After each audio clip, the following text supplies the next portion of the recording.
Hey friends, my name is Jake. Welcome to Canadian Cutting Edge, and where am I today?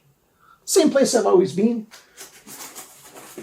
This is just a background. I used to have it this other side showing, and now I've got the brick side showing, or the red brick side instead of the white brick side. Well, it wasn't really white brick, it's the back side of the fabric. When I had my cell phone, the one that's dying, that I was using to do my videos, this side just sort of looked all wonky for some reason, but hey, I think it looks pretty cool this way. We're looking at the Gardarik today. It's one of those words I just always say wrong. I forget to pronounce the first R, Gardarik. It comes in 2 sizes and 2 steels. 3 ways, not 4, 3 ways. The large size only comes in 9CR14 MOV, which I wish was 9CR18 at least, but it's 9CR14. And then the regular sized one comes in 9CR14 MOV or M390 with other upgrades as well. Steel locking pins here for the handle, whereas the M390 one has titanium. It's got a little bit different grind on the spine here for the jimping. And a couple other little changes, but basically it's the same knife. I've got the large one. This is the RS3736. The RS3737 is the budget one, and the RS3738 is the one with M390 if you're looking those things up. I've got links down below the video where you can buy these. If you're going to buy it from White Mountain Knives like I did, you can save 10%, and they've only got the budget versions, both sizes, but on Amazon they've got all 3 sizes. The prices on Amazon are exactly the same as White Mountain Knives, but on White Mountain Knives you can save 10%, so it's 10% cheaper. And there's a little bit of shipping on White Mountain Knives. It can be free if you're in the United States. Shipping to Canada isn't that bad, but for only 30 Canadian dollars more, you can get these at Blades Canada, and they've got all 3 sizes, all 3 versions of the knife. So if you're in Canada, it's probably smart, well, just as smart to get them from Canada. Although White Mountain Knives, this would have 0 problems at all getting across the border. You want to buy it from them and save $30 roughly. You know, because shipping from Blades Canada is usually, I've found, more money than it is shipping from White Mountain Knives. He subsidizes the shipping costs and doesn't charge you the actual cost. So that's one of the reasons why I love shopping at White Mountain Knives. It's a whole lot cheaper usually. These knives are the exception. They're only just a little bit more in Canada, but very often 40%, sometimes 50% cheaper to buy the knives from White Mountain Knives. But that's it for the advertising. For Real Steel, I bought this. It's got a nice fuller, decent jimping, nice handle, very comfortable. The sheath is quite nice as well, and I'll show you that in just a minute. So if you're interested in this video, stick around. The full review is coming right now.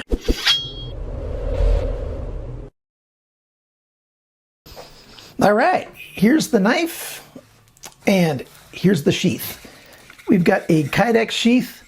It's got the cutouts here for Molly. If you want to use a Molly strap attachment to, a pack or something, that would work just great. We've got the rivets in here as well. Drainage hole right down there. We've got the belt system. Is a belt system to hang onto your belt. So it's a little bit like a dangle because it's totally free to twist and turn, and any size belt is going to fit in here, so that's quite good. It's riveted together here to this little standoff. I would wish that it wasn't so far off. Let's see. Got to stay within the focal range here. So you can see right here where I'm wiggling my finger that it's standing off from the knife of fairways. I would like it to be a little bit closer, but that's super easy to fix. I just have to heat this up using a heat gun. You could use a hairdryer in a pinch just to soften this up a little bit and then fold down a little bit so that it would come up right next to the sheath here, and that would keep it hanging a little bit closer to the body. You've got these screws here, so Phillips, you can loosen it up and bring it down lower if you want. Don't bring it up any higher than it is now, even though there's space for it, because When you put the knife in, click, that holds really well. This is why you don't want to go any higher. It's already just at the end of the pommel right there. And if you brought this higher, then this snap was going to try to go up over top of here. And in other words, it would become useless to you. So where it is right now is pretty much as high as you want it, but you can always bring this lower if you like to wear the knife a little bit higher on your waist. You've got, you know, a whole range here of space. You got about 1.5 inches to play with of adjustment. So quite nice. I like this sheath system a lot. I like that there's a snap here. I think that this is fake leather. It doesn't feel like real leather. It might be, but I think it's man-made. It just doesn't, to me, it just doesn't feel quite right. But I'm not a leather expert, so don't take that as my word. That's just my current opinion.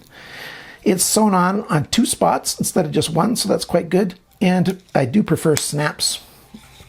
I like that quite a lot. I also like that they refrained from putting the Real Steel logo on the button. You know, I don't like having branding all over the place for things. So yeah, I quite like that. There's no branding on the sheath anywhere. It's quite functional. And like I showed you before, it's got a good snap and it's quiet. It doesn't shake loose, so quite nice. The sheath is a big plus. If you don't like this sheath system, well, you could make your own, but I wonder how many people dislike this sheath system. I think it's actually a very good sheath system. Now for the knife. We've got a large blade here. I was kind of surprised that the smaller version is not really all that much smaller, and there's a very small price difference between the two as well. So in my opinion, unless you want the M390, there's no real reason to buy the smaller one, because there will be times that you need a bigger knife. And this is just a little bit bigger. This knife, in my opinion, is a utilitarian knife. This is good for just an all-round good knife to have.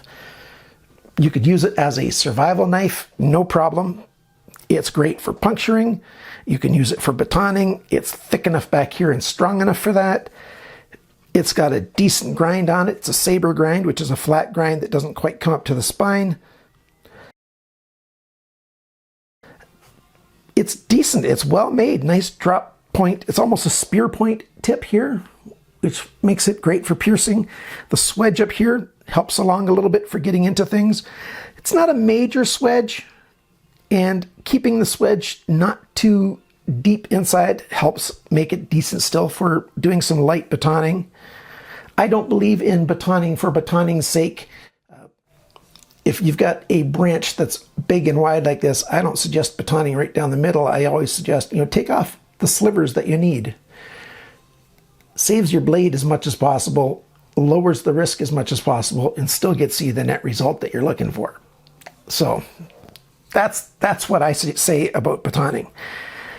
The plunge here, it's a little bit wide for me. The sharpener's choil is a little bit too small because it ends before the plunge ends, and so sharpening to the end of the blade here, not a big deal. It's not that hard to make that sharpener's choil a little bit bigger. I like this little touch. They've put some jimping right there. It looks like they removed that jimping on the M390 version. I can't say for sure because I've only seen it in pictures. I haven't seen it in real life. The spine of the blade, we've got some big blocky jimping up here. There's none on the handle part, whereas the M390 version, the jimping comes back. There's some steel exposed here for a ways. So that, for holding it like this, having some jimping might be nice. I don't really mind only having the jimping here, but since it's G10 and the tang is held within the handle scales, you could easily put some jimping on this G10 with a file. Sorry about the noise. This isn't a file, but just with a file, a round file or a V-shaped file or a square file, you could make some jimping in that very, very easily if you wanted some jimping for this thumb rest area. 3D milled G10. It's got a little bit of thickness here, and it comes thinner, and then it slowly keeps getting thicker to about here.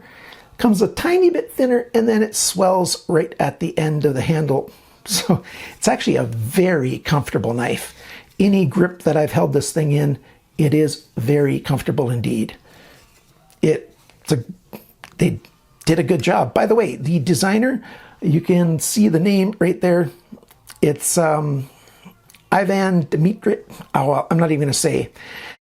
Braginets, ID Braginets, Ivan, his design. And I think he did a good design on this. I've had some other knives from him. Actually, I think only one other knife from him. Here's his logo right there. And right here's where it says 9CR14 MOV, which is a decent budget steel, but I really wish they would have done 9CR18 MOV because the 9CR18 has 4% more chromium, which means it's that much more corrosion resistant, which is a very good thing. This one's just barely within the stainless steel range, so I'd like it to have a little bit more. And the 9CR18 MOV has 5 times more molybdenum, and that's a good thing to have because that's one of the things that helps build the carbides in steel. And the bigger carbide, or not bigger, but the more carbides you have, the better the durability of the edge.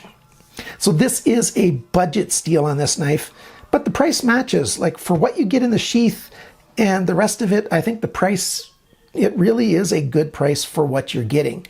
A little bit of exposed steel back here, comes to sort of a slanted pyramid shape. Not quite a pointed tip, but you can certainly use that as a crusher, to break up rocks and stuff, maybe even as a window breaker. That's quite nice. And then your lanyard hole is in the perfect spot that a lanyard hole would be on this type of knife. And it's big and wide. You can get whatever you want in there if you want to use a lanyard with this. Here as well, it's just G10, and so you could put some jimping in there like I said before. There's a nice fuller in here, well made. It's a good knife. Let's take the sheath, let's take the G10 off so you can see how that looks. This is not free spinning. We've got little slots here for standard drivers. It's a flat driver. Be very careful that you don't screw it up by trying to turn the wrong side. They only turn on one side. I pre-loosened these just a tiny little bit just to see how much strength it would need.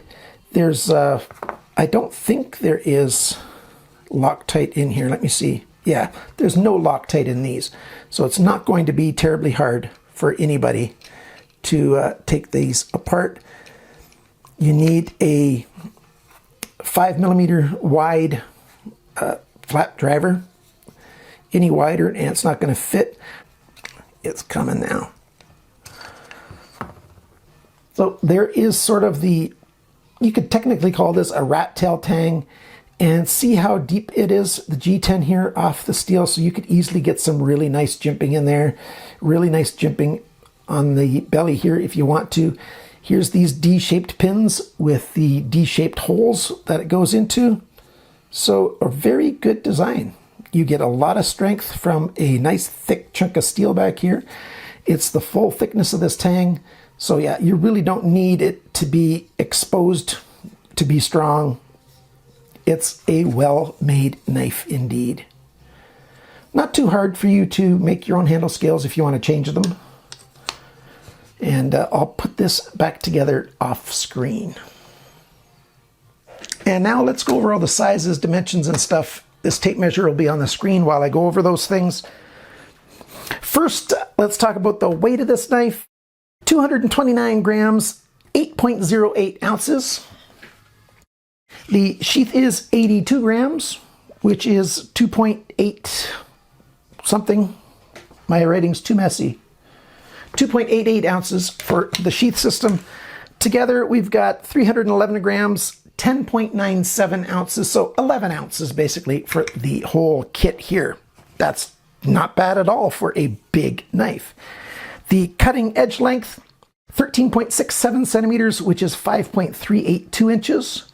Blade length tip to the closest spot on the G10, it's a little bit less, 13.09 centimeters, 5.1535 inches. The blade thickness here at the ricasso, the flat section, 3.95 millimeters, that's 0.1555 inches, so a good bit over 1/8 of an inch here. The blade depth, the widest spot is right here, 35.6 millimeters, 1.4015 inches. The thickness of the edge behind the grind, right about where my thumbnail is, it is 0.62 millimeters, 24.5 thousandths of an inch. I would prefer it to be a little bit thinner. Unless you know that you're going to be batoning with something like this, in that case, that's pretty good. The grind angles, it is a little bit variable, within 2 degrees on each side, plus like 1 degree plus and minus for these numbers. This side's about 21 degrees. This side was about 22.5 degrees. Like I said, give and take 1 degree either way for both of those measurements. A little bit bigger on the heel, and on one side it was bigger at the tip, and the other side it was less of an angle at the tip. So if I knew that I wanted to baton with this thing, I'd probably sharpen it to about 21, 22 degrees per side. Otherwise, this knife, probably 20 degrees per side with this steel. The steel type makes a big difference. I had somebody email me, or in the comments, asked me, what is the grind angles that is best for the knives? There is so much variability. With this thing on M390, and for not batoning, if you knew you were not planning to baton with it, I would easily say 17 degrees per side with M390. If I was going to baton with it, I'd make it 18.5, 19 degrees per side. It really depends on the steel type, the shape of the blade, the bevel behind it. All kinds of things impact the grind angles. There isn't one Band-Aid answer that says, do everything this way and it'll be great. Getting back to the dimensions. The handle now. The handle length, so G10 to G10, the longest length right here is 13.5 centimeters, which is 5.315 inches. The handle thickness at the thinnest spot this way is about 15 millimeters, which is 0.5905.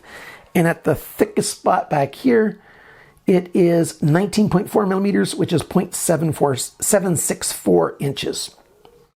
The handle depth, that varies as well. On the most narrow part here, 26.6 millimeters, 1.047 inches. And at the deepest spot here, 30.9 millimeters, 1.2165 inches. The total length of this knife is 26.7 centimeters, 10.5118 inches. The grip area, I didn't mention that. The grip area is roughly 10 centimeters, 4 inches, actually a little bit more than both of those numbers. You've got lots of room for big hands.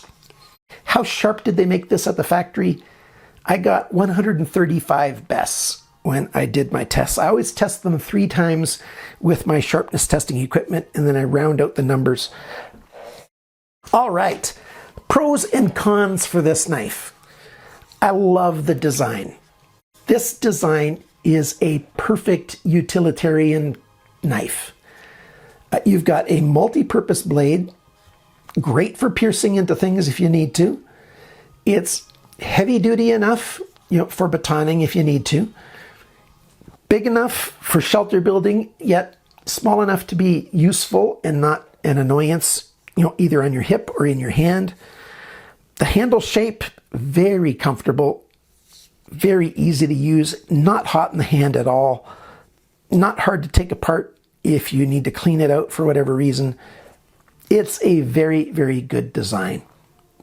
I really like this little exposed end here. That's a very good touch. Sometimes you just really do need to, crush some things for, even if you're just camping. Don't even think about a survival situation. Even if you're just camping, you sometimes need to crush some things. And this is not obnoxious. It's not crazy sharp. It's not in the way. It's a very good design. Like I said, so comfortable. Lanyard placement's very good. Easy to add jimping if you want to, and this jimping is quite good too. The only con that I really have for this knife, well, I've actually got two cons. The sharpener's choil is too small, and I really, really do wish they would have used 9CR18 MOV instead of 9CR14. It's a big enough benefit at a small enough price difference that I really wish they would have done 9CR18. If anybody at Real Steel is listening, hopefully you'll take heed of that. I love the fact that they decided to do an M390 version, but of course it's several times the price of the budget version. I've got links to the knives down below. Amazon links are referral links. I do earn a little bit of a commission if you use my Amazon links. At White Mountain Knives, if you shop there, please use my coupon code. It saves you 10%, and it contributes to building a stronger and stronger relationship between myself and White Mountain Knives. I do get a discount from him when I buy knives. I still have to pay at least cost. He still gets a little profit from me, I'm sure. But it's a beneficial relationship for everyone because I get knives to show to you, and you get discount codes to get knives cheaper than most other places around the world. I've got some links for some places in Europe. Lamnia, Knives and Tools. Lamnia's got all three versions of this knife. Knives and Tools, I think, only has the M390 version. What do you think of it? Have you ever had one? Have you ever held one? I want to thank you for watching my video. Thank you for liking, sharing, commenting, and subscribing. Please consider becoming a Patreon supporter. That really does help an awful lot. And remember, friends, always cut towards your chum, not your thumb. Bye for now.